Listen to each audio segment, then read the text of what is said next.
Good morning, friends. Calling forth worship in the nations of the world, we read Psalms 86 and verse 9.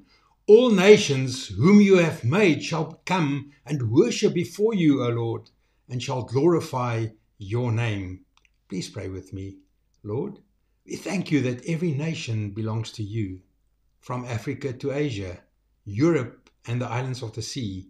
Awaken worship across all tongues and tribes. Break the silence over nations bound by fear, unbelief, or persecution. May your grace and presence be tangible as your worshippers walk, work, and dwell in their cities. Let gratitude rise as incense, drawing hearts to your glory.